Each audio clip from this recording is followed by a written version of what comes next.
If we believe what we have sung, I don't know what to do except pray and sing.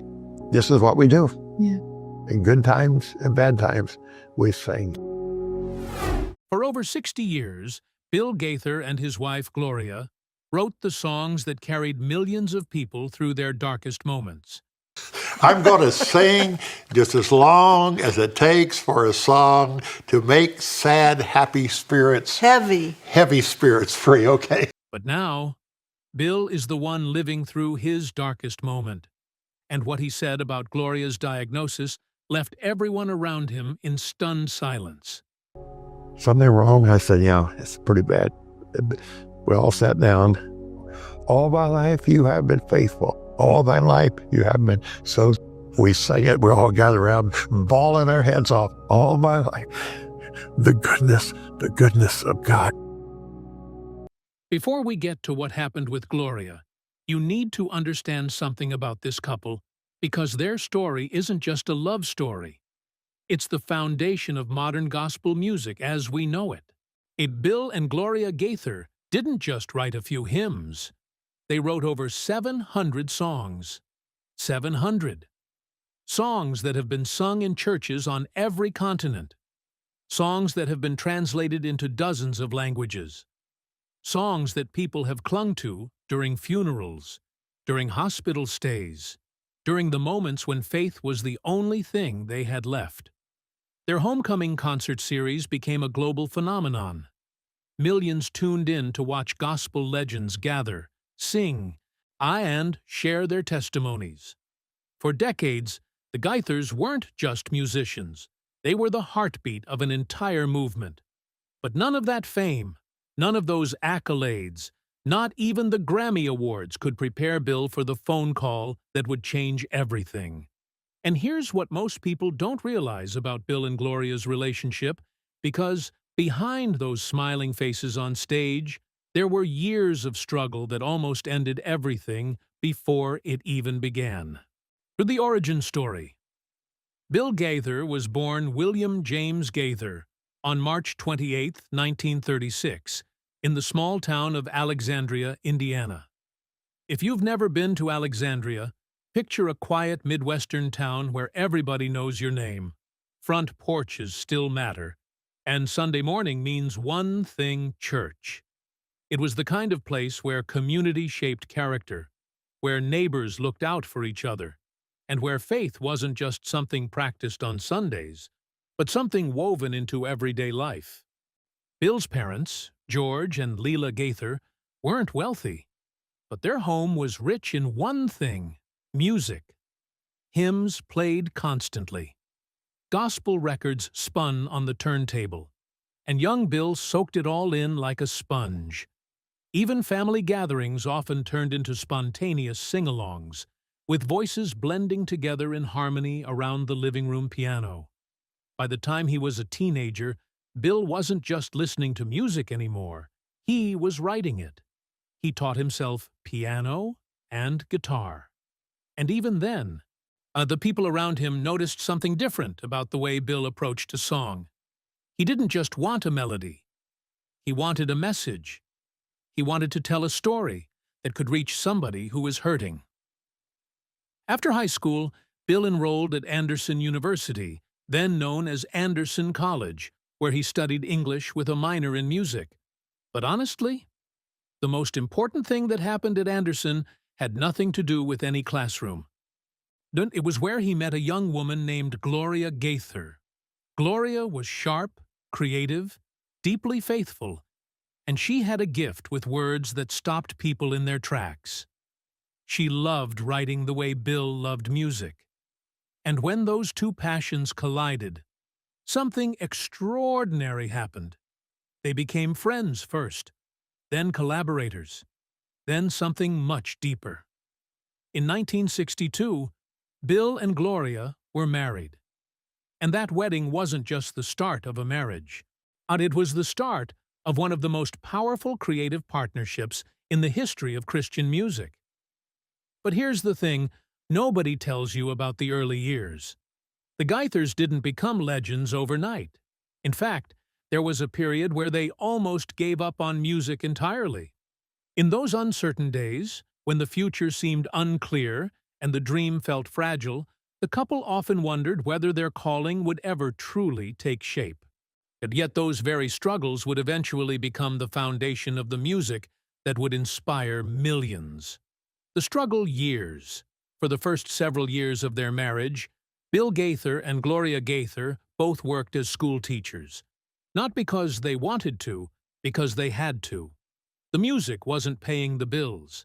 They had a young family, mouths to feed, a mortgage, and the dream of making a living through gospel music felt further away with every passing month. Years they'd come home exhausted after full days in the classroom, put the kids to bed, then sit at the kitchen table late into the night, writing songs by lamplight, song after song, night after night. Some evenings they were so tired that the words came slowly, but they kept going anyway, believing that something meaningful could still come from those quiet hours after midnight. Most of those early songs, nobody heard them, but they kept writing. Because for Bill and Gloria, this was never about fame. It was about calling. And when you believe God gave you a gift, you don't put it down just because the world hasn't noticed yet. They believed the music had a purpose, even if the audience hadn't arrived. Then something happened that changed everything. The late 1960s and early 1970s were a turbulent time in America. War, social upheaval, uncertainty everywhere. People were afraid. And right in the middle of that fear, Bill and Gloria sat down and wrote a song that would become one of the most recognized hymns in modern Christianity. It was called "Because He Lives." The lyrics were simple but devastatingly powerful. In a world full of chaos, the song declared one unshakable truth: because Christ lives, there is reason to face tomorrow. Because He lives, all fear is gone. Churches across the country started singing it almost immediately. Then it spread internationally. Within a few years, Because He Lives appeared in hymn books around the world. And suddenly, Bill and Gloria Gaither were no longer unknown schoolteachers writing songs at their kitchen table. They were the voices of a generation's faith. And what they built next was something nobody in gospel music had ever seen before.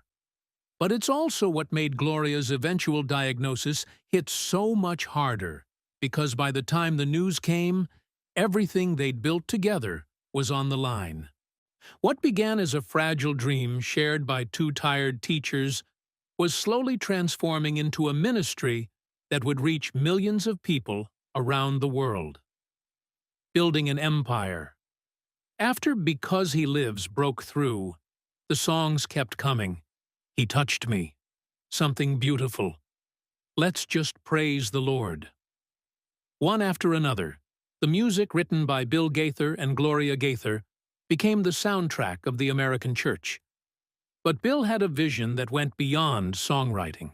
He wanted to create a community, a family of gospel artists who could support each other, learn from each other, and bring this music to the widest possible audience. So they founded the Gaither Music Group. And in 1981, Bill launched the Gaither Vocal Band, a group that brought a fresh, dynamic sound to gospel music while staying rooted in its spiritual foundation. Their harmonies were extraordinary, their energy was infectious, and audiences around the world fell in love. But Bill's most ambitious idea, the one that truly changed the landscape, came in the early 1990s. He launched the Gaither Homecoming. The concept was brilliantly simple: bring together gospel legends and rising stars in one room. No formal stage, no rigid set list, just friends gathering to sing, share stories, laugh, cry, and celebrate the faith that connected them all. What started as a small recording session turned into a global movement. The homecoming concerts aired on television to millions of viewers. Live events sold out across the country. For fans, these gatherings felt less like concerts and more like family reunions, the kind where your favorite uncle plays piano and everybody sings along. Soon the series began featuring beloved voices from across gospel music, creating moments that fans would replay for years.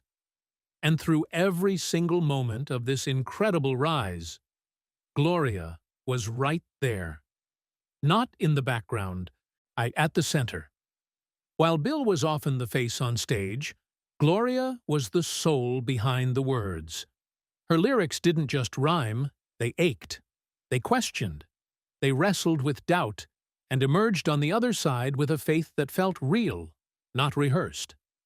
Her ability to translate the deepest human emotions into poetry became the defining element of the Gaither legacy. Together, they built something most artists can only dream of. Over 700 songs, a Grammy Award, countless Dove Awards, millions of albums sold, and a ministry that touched lives in ways no statistic could ever capture. Churches, choirs, and worship leaders around the world began relying on their songs as part of regular worship, turning the Gaithers' music into a permanent fixture in Christian gatherings.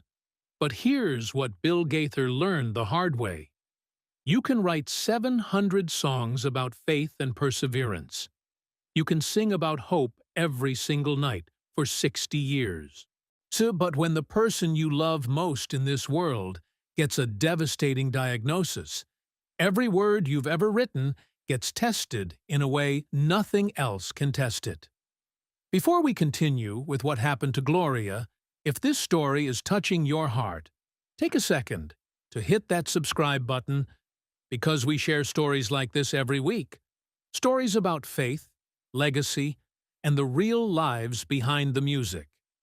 And drop a comment below if Bill and Gloria's music has ever meant something personal to you. Now, on back to the story. Loss, grief, and the diagnosis. Even before Gloria Gaither's health challenges, Bill Gaither had already experienced profound loss. The gospel music community is tight-knit, almost like a family, and over the years, Bill had to say goodbye to some of his closest friends. Vestal Goodman, the beloved queen of gospel music, passed away in 2003. George Yontz, the legendary bass singer whose voice could shake the rafters, was gone in 2005. Jake Hess, the man whose vocal style influenced Elvis Presley himself, died the same year. Each loss was a gut punch, and each one reminded Bill just how fragile this life really is. Those losses changed the homecoming gatherings. They weren't just concerts anymore, they were memorials, celebrations of friendships that had spanned decades. Every time Bill looked around that room and saw an empty chair where a friend used to sit, it hit him. But nothing, absolutely nothing, could have prepared him for what came next. When Gloria received a difficult medical diagnosis, it didn't just shake Bill Gaither, it shook the entire foundation of his world. We need to be respectful here about the family's privacy regarding specific medical details. But what we do know is that the diagnosis was serious enough to change everything.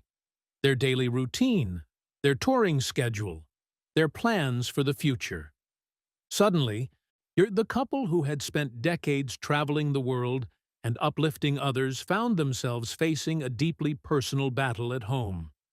Friends and family who were close to Bill during that time described a man who was visibly carrying an enormous weight. Bill had always been known for that warm, gentle smile, the kind that put everyone at ease. But behind closed doors, people close to him could see the toll it was taking. Because Gloria wasn't just his wife. She wasn't just his songwriting partner. She was the person who made sense of the world for him.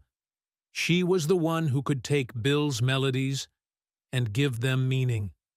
She was the one who, after a hard day, could say the exact right words to remind him why they were doing all of this. For more than 6 decades, their lives had been intertwined not just in marriage, but in mission. Every stage they stepped onto, every lyric they crafted, every prayer they whispered before a concert, they had done it side by side. And the thought of losing that? Bill could barely bring himself to think about it. But what Bill did next, instead of retreating, instead of hiding from the pain, that's the part of this story that truly reveals who this man is at his core. Faith tested, faith proven. Here's what's remarkable about Bill Gaither. When the diagnosis came, he had every reason to step back, every reason to cancel appearances, every reason to close the curtains and grieve in private. But he didn't. Bill kept showing up, and he kept performing. He kept standing on those stages and singing the songs that he and Gloria had written together over a lifetime. But people who were in those audiences during that season noticed something different. There was a depth in his voice that hadn't been there before, a rawness. When Bill sang "Because He Lives" during that period, it wasn't just a hymn anymore. It was a man standing on the edge of his deepest fear and choosing, actively choosing, to believe every single word. Because he lives, I can face tomorrow. Because he lives, all fear is gone. Those words, written decades earlier at a kitchen table, became the lifeline that carried Bill through the hardest season of his life. He also made changes that spoke volumes about his priorities. He slowed down his schedule. He spent more time at home with Gloria. He prioritized the quiet, simple moments, the conversations, the memories, the sound of Gloria's voice in their living room. After decades of traveling the world, filling arenas, and receiving standing ovations, Bill discovered that the most meaningful moments of his life weren't happening on any stage. They were happening in the stillness, in the ordinary, in the sacred space between two people who had walked through life together for over 60 years. Those close to Bill described his devotion to Gloria during this time as unwavering. He was by her side constantly, not out of obligation, but out of a love so deep that it didn't need words to explain itself. And perhaps the most powerful testimony of all? The same songs that Bill and Gloria had written to encourage others during their pain. Those songs became the very source of strength that carried them through their own. There's a profound beauty in that. The comfort you give to others has a way of coming back to you when you need it most. And that brings us to the question that millions of Gaither fans around the world have been asking: what happens to the legacy? What does the future look like? The legacy that outlives everything today. Bill Gaither is approaching 90 years old. Let that sink in. After nearly 9 decades on this earth, his passion for music and ministry hasn't faded. If anything, it burns with a clarity that only comes from having lived through both the mountaintops and the valleys. The legacy that Bill and Gloria built together isn't just measured in Grammy Awards or album sales. It's measured in the countless lives that were changed by their music. It's the widow who played "Because He Lives" on repeat the week after her husband's funeral, and found the strength to get out of bed the next morning. It's the teenager who was ready to give up on faith until they heard "Something Beautiful" and realized that God could take their broken pieces and make something whole. Or it's the pastor who stood at a pulpit with nothing left to say and let a Gaither hymn say it for him. That's the legacy. And it doesn't end when the tours stop. It doesn't end when the lights go down. It lives on in every church that still sings those songs, in every family that gathers around a screen to watch a homecoming concert, in every heart that has been reminded, through Bill and Gloria's words, that faith is not the absence of fear, It's the decision to move forward anyway, as the artists they mentored continue carrying the torch. The Gaither music group continues its work.